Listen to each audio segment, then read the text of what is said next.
सक्रिय एरिया होना चाहिए और किस तरह से ये सेवा करना चाहिए? मुझे लगता है कि मेरी party Republican party of India है। मेरी party national democratic alliance NDA का एक पार्टनर है। माननीय नरेंद्र मोदी जी के नेतृत्व में लगातार 11 साल से मेरी पार्टी काम कर रही है और दीव, दमन और सिलवासा में भी मेरी पार्टी की स्थापना हुई है। पहले से मेरी पार्टी यहाँ काम करती है।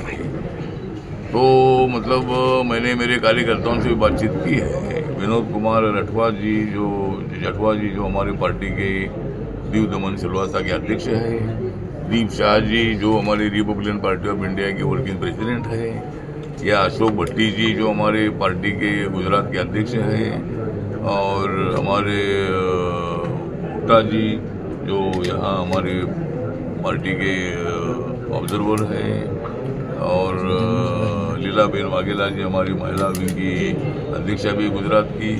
तो हम सब लोग इधर आए हैं और आज मैंने एक मांग किया है कि जिस तरह पांडिचेरी एक बहुत छोटा स्टेट है, लेकिन उस पांडिचेरी को स्टेट का दर्जा दिया है। गोवा है, गोवा भी पहले केंद्र शासित था, लेकिन गोवा को भी राज्य का दर्जा दिया है और गोवा में भी 2 एमपी है, और सिलवासा, दीव, दमन में भी 2 एमपी है। तो इनका पॉपुलेशन 7.5-8 लाख से ज्यादा है। कि मेरी पार्टी की मांग यह है कि जिस तरह पांडिचेरी में, गोवा में उनको राज्य का दर्जा दिया है, उसी तरह दीव, दमन और सिलवासा को राज्य का दर्जा देना चाहिए और ये असेंबली बननी चाहिए। एक मेरी पार्टी की मांग है। उसमें वलसाड़ नहीं होना चाहिए।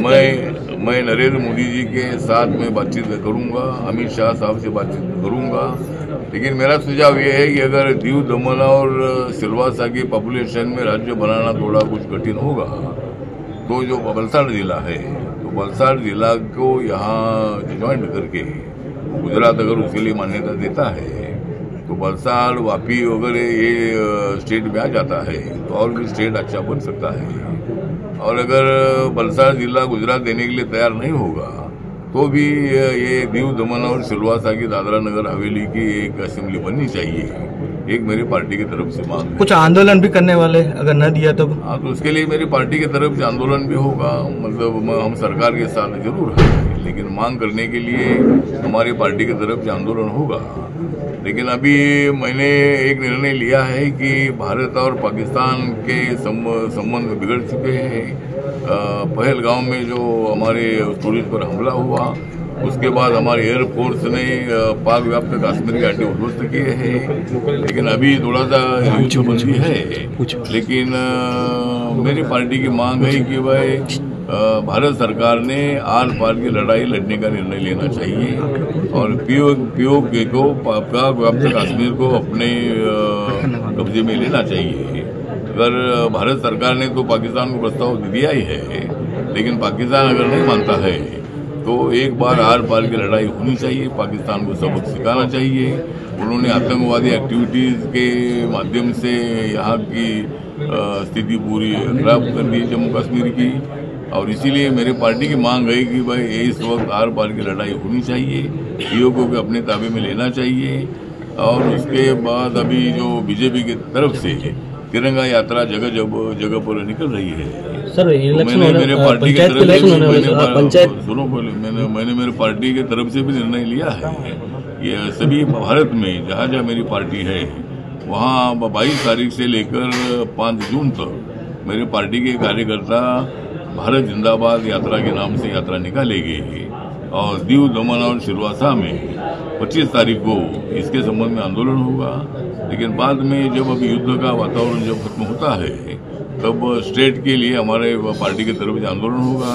एक कॉन्फ्रेंस भी हम यहाँ रखेंगे और उसमें मतलब अलग स्टेट की तरफ से आज तो मैंने मांग किया ही है, लेकिन तमाम लोगों को बुलाकर, एक्टिविस्ट को लेकर हम एक कॉन्फ्रेंस रखेंगे और उसमें इस स्टेट के बारे में जरूर हम प्रयत्न करेंगे। सर, आने वाले दिनों में लोकल इलेक्शन है, पंचायत और डीएमसी का इलेक्शन है, तो आपकी पार्टी का? हाँ, तो जो लोकल बॉडीज के इलेक्शन जो दीव, दमन, सिलवासा के हैं, तो बीजेपी के साथ हम बातचीत करेंगे और उनके तरफ से कुछ सीटें मांगेंगे।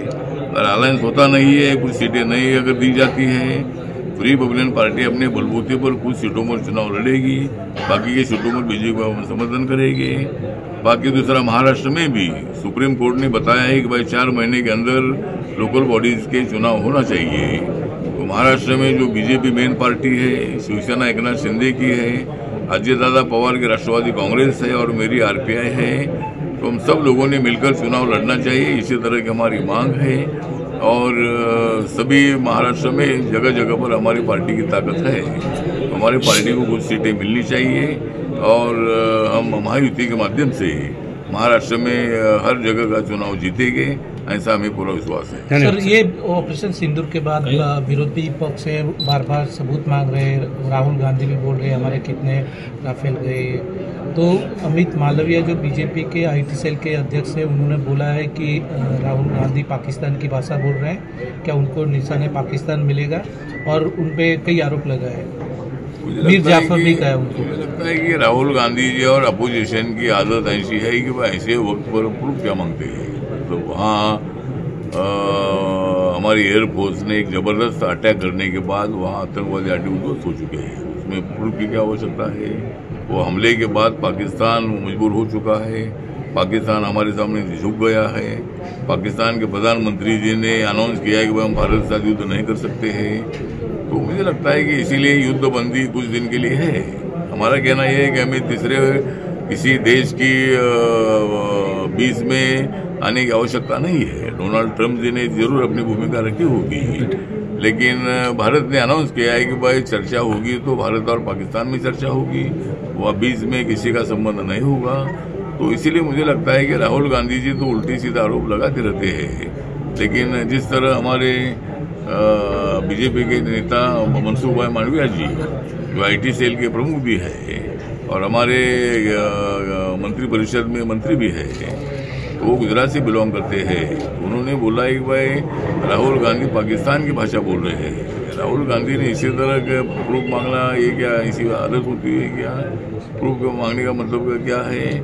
और इसीलिए राहुल गांधी जी ने इसी तरह की भाषा करना ठीक नहीं है। ये ऐसे वक्त पर भारत की एकता अखंडता हमें दिखानी है। उनको निशाने पाक मिल जाएगा, उसको पाकिस्तान का अवार्ड मिल जाएगा। और मीर जाफर भी बोला, हाँ, मतलब उनको अगर ये ऐसा बोलते रहेगा तो पाकिस्तान उनको अवार्ड दे सकता है। मतलब पाकिस्तान ने राहुल गांधी को अवार्ड देना चाहिए। वो पाकिस्तान की भाषा कर रहे हैं। राहुल गांधी ने इसी तरह की भाषा कर करके कांग्रेस पार्टी का नुकसान किया है और ऐसे वक्त पर सभी पार्टियों ने मोदी जी के साथ खड़ा होना चाहिए। लेकिन विपक्षी दल कभी बोलता है हम आपके साथ है, कभी बोलता है ये हमको प्रूफ दिखाओ। ये तो बचपना बात हो गई है। इसीलिए राहुल गांधी जी को निशाने पाकिस्तान का खिताब देना चाहिए। सर, ये अभी जिस तरह से गद्दार और जासूस पकड़े जाते हैं, क्या कहना है कि इस पर कैसी कार्यवाही होनी चाहिए? मुझे लगता है कि भाई जो जासूस है, जासूस भी पैसे के अभिलाषा से और भी कोई ट्रैप करके ऐसे कई लोग अभी मिले हैं कि जो पाकिस्तान के लिए मतलब काम कर रहे थे, ISI के लिए काम कर रहे थे। ऐसे कई लोगों को पकड़ा गया है। अभी एक जो लेडी है अपनी जो ज्योति मल्होत्रा जो है, जो हरियाणा की रहने वाली है, तो ऐसे गद्दार लोग अपने देश में है। मतलब देश में रहकर देश का अनाज खाकर वहाँ पाकिस्तान के लिए मतलब काम करना तो बहुत बड़ा गंभीर बात हो गई है। वे सब ISI के एजेंट ऐसे कुछ लोग हैं, उनको पकड़ा गया है और उनको ऐसी सजा मिलेगी कि उनको बाद में इसी तरह का काम करने का मन में बिल्कुल नहीं आना चाहिए। तो ऐसे जासूस का मैं धिक्कार करता हूँ और उनको कठोर सजा मिलनी चाहिए, राष्ट्रद्रोह की सजा मिलनी चाहिए, उनको फांसी की सजा मिलनी चाहिए। इसी तरह की मेरी मांग है। Okay, thank you sir. एक नंबर। नमस्कार मित्रों, હું નીરવ ભટ્ટ। જર્મન્સ ન્યૂઝ ચેનલને આર્થિક મદદ થાય તે માટે હવે સબસ્ક્રાઇબની સાથે સાથે તેની જ બાજુમાં જોઈન બટન આવ્યું છે। તો દર્શક મિત્રોને અપીલ કરવામાં આવે છે અને વિનંતી કરવામાં આવે છે કે જોઈન બટન દબાવી તેમાં 4 ઓપ્શન છે। 4 ઓપ્શન તમે માસિક આર્થિક મદદ જર્મન્સને આપી શકો છો।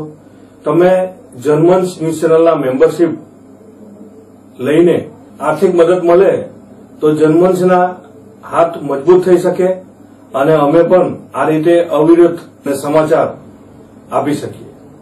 ધન્યવાદ. દમણની જનતા માટે ખુશખબર. ઈ નેસરવાનજી એન્ડ કંપની પેટ્રોલ પંપની બીજી શાખા બામણપૂજા ચેકપોસ્ટ પાસે એટલે કે બામણપૂજા કોસ્ટલ હાઈવે 4 રસ્તા પર આવેલા ઘડિયાળ નજીક મોટી દમણ ખાતે શરૂ થઈ ચૂકી છે. હવે આપને સીએનજી ભરાવવા માટે દમણ છોડી અન્ય રાજ્યમાં જવાની જરૂર પડશે નહીં. નાની દમણ ખાતે આવેલા E Nesarvanji and company petrol pump આપના માટે લાવ્યા છે સીએનજી પંપની સુવિધા. E Nesarvanji and company petrol pump કાર્યક્ષમતા, સગવડતા અને ઇકો ફ્રેન્ડલીનેસ પર ધ્યાન કેન્દ્રિત કરીને ઉચ્ચ સ્તરની ઈંધણ સેવાઓ પ્રદાન કરે છે. દમણના મધ્યમાં સ્થિત અમારી આધુનિક સુવિધા તમારા વાહન માટે સ્વચ્છ અને કાર્યક્ષમ ઉર્જા સુનિશ્ચિત કરીને પેટ્રોલ, ડીઝલ અને સીએનજીના વિકલ્પો પ્રદાન કરે છે. અમારો સમર્પિત સ્ટાફ ઝડપી અને મૈત્રીપૂર્ણ સેવા પ્રદાન કરે છે. તો આજે જ અમારા પંપની મુલાકાત લો. અમારું સરનામું છે E Nesarvanji and company petrol pump, Rajiv Gandhi સેતુની સામે, દમણ સિટીમાં. અને અમારી બીજા શાખાનું સરનામું છે E Nesarvanji and company petrol pump, Bamanpuja coastal highway 4 રસ્તા પર આવેલા ઘડિયાળ નજીક, બામણપૂજા ચેકપોસ્ટ પાસે, મોટી દમણ. તો રહસ્યની જુઓ છો. સીમલેસ, પર્યાવરણીય રીતે સભાન બળતણ અનુભવ માટે E Nesarvanji and company petrol pump પસંદ કરો, જે તમને અને તમારા વાહનોને હંમેશા ચાલતા રાખશે. દમણમાં પ્રખ્યાત યસ સિરામિક એન્ડ પ્લાયવુડ, જે છેલ્લા 20 વર્ષથી મોટી દમણમાં કાર્યરત છે, જ્યાં તમને sanitary ware, tiles, fancy CP bath fittings and accessories, PVC pipe fittings, SS sink, water tanks and plywood વગેરે.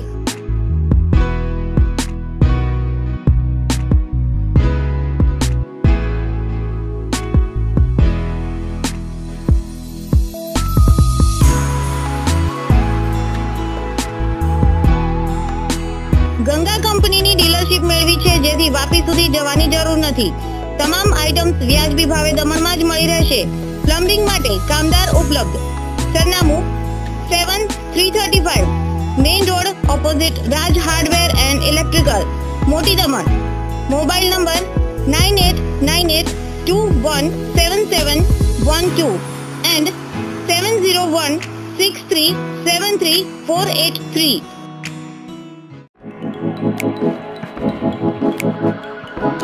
Thank you.